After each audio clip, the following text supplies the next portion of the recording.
사회적으로 핫한 이슈를 데이터를 통해 알아보는 데이터 뉴스 시간입니다. 구분아 캐스터 안녕하세요. 네, 안녕하세요. 구직을 위해서 채용 공고를 많이 보다 보면 어느샌가 선수가 됩니다. 공고된 내용만 보고도 이 기업은 어떤 기업일 것이다 이런 부분이 대략 추측이 되는데요. 오늘 데이터 뉴스에서는 구직자들의 눈높이에서 바라본 채용 공고 문구에 대해서 샅샅이 들여다보겠습니다. 네, 기업의 첫인상은 채용 공고를 통해 결정되기도 하는데요. 구인 공고를 자주 보다 보면 구직자들도 진짜 어느 정도는 도사가 될 것 같아요. 네, 맞습니다. 채용 공고는 기업이 매력을 어필해야 하는 공간인 셈이기도 한데요. 그렇다 보니까 기업도 공을 들이고 또 구직자들도 눈여겨보게 됩니다. 취업 포털 인크루트에서 구직자가 생각하는 좋은 채용을 주제로 설문을 진행했는데요. 자, 우선 구직자가 지원을 꺼리는 채용 공고 1위는 바로 단기간에 여러 번 등재된 공고였습니다. 채용 공고를 보다 보면 분명 얼마 전에도 올라왔던 자리인데 또 보이는 경우가 종종 있는데요. 이럴 때 드는 생각은 이 퇴사자가 많아서 공고가 자주 올라오는 게 아닐까 싶기도 하고 결국 남이 못 버티는 자리는 나도 못 버틸 것 같아서라는 생각에 지원이 꺼려진다는 겁니다. 네, 구직자로서는 당연히 그런 의심이 들 법한데요. 2위는 어떤 문구가 조심해야 할 걸로 나왔나요? 네, 바로 가족 같은 회사입니다. 가족 같은 분위기는 좋지만 워라밸을 지킬 수 있을지 의문스럽다는 게 이유인데요. 또 조직의 체계가 없고 조건 없는 희생을 강요할 것이라는 의견도 나왔습니다. 그리고 이런 말도 있습니다. 가족을 강조하는 회사치고는 임금은 가족 같지 않다는 건데요. 자, 이런 면에서는 서로 적당한 거리가 있는 회사가 더 좋아 보이기도 합니다. 그리고 이 3위는 업무 설명이 불분명한 공고입니다.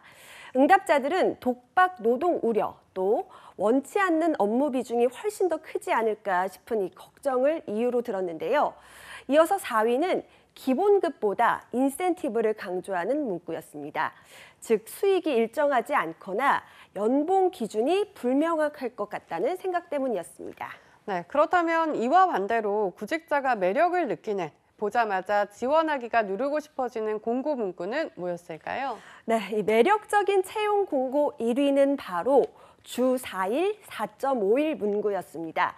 일도 중요하지만 이 능률적인 업무를 위해서는 워라밸도 중요하게 여기기 때문인데요. 또 다음으로는 성과에 따른 조기 진급, 구내식당, 간식 제공, 또 상시 재택근무 등 주로 근무 환경에 대한 문구에서 매력을 느끼고 있었습니다. 네, 이 모든 매력을 담은 채용 공고가 있을까 싶은 생각도 드는데요. 또 채용 공고에 대해 어떤 응답이 있었을까요? 네, 응답자들은 현재 채용 공고들이 개선됐으면 하는 부분에 대해서도 대답을 했는데요. 가장 많은 지원자가 꼽은 건 수행 업무에 관한 자세한 설명이었습니다. 다음으로는 초봉과 정확한 연봉 명시, 합격, 불합격, 공지 날짜 안내가 뒤를 이었는데요. 막상 귀한 시간을 들여서 면접까지 갔는데 초봉과 연봉이 생각과는 다른 경우는 헛수고하는 상황이 되니까요. 이 외에도 이 명확한 모집 인원 공개도 공고들에서 언급됐으면 하는 개선 사항 중에 하나로 조사가 됐습니다.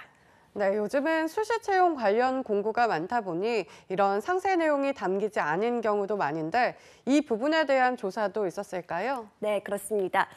수시 채용 관련 공고의 문제점과 개선점 등에 대해서는 채용 공고상 서류 마감 이후 과정 설명이 없어서 불투명하다는 응답이 1위였는데요.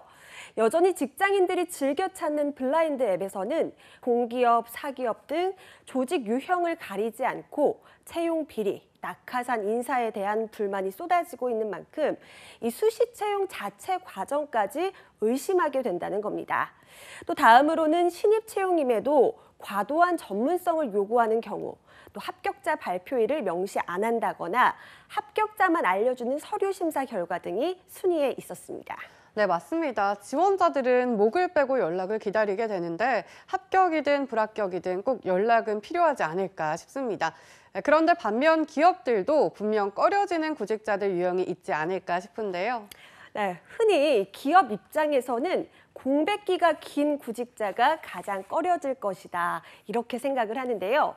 지난해 취업 포털 사람인의 한 설문조사를 보면요. 많은 구직자들의 걱정과는 달리 실제 채용에서는 공백 기간보다는 사유를 더 중요하게 여기는 것으로 나타났습니다. 기업 10곳 중 6곳은 지원자가 공백기를 가지더라도 부정적으로 평가하지 않는 공백 사유가 있다라고 대답을 했는데요. 그 이유로는 공백기에 대한 목표가 뚜렷했을 때 혹은 지원 직무에 도움이 되는 활동을 하기 위해서 공백기를 가졌을 때였습니다. 네, 보자마자 한숨 쉬면서 뒤로 가기 버튼을 찾게 되는 채용 공고와 이력서와 자기소개서를 업데이트하게 하는 공고들에 대해서 짚어봤는데요. 여러분도 공감을 하시나요? 지금까지 데이터 뉴스 시간 구보나 캐스터였습니다. 고맙습니다. 고맙습니다.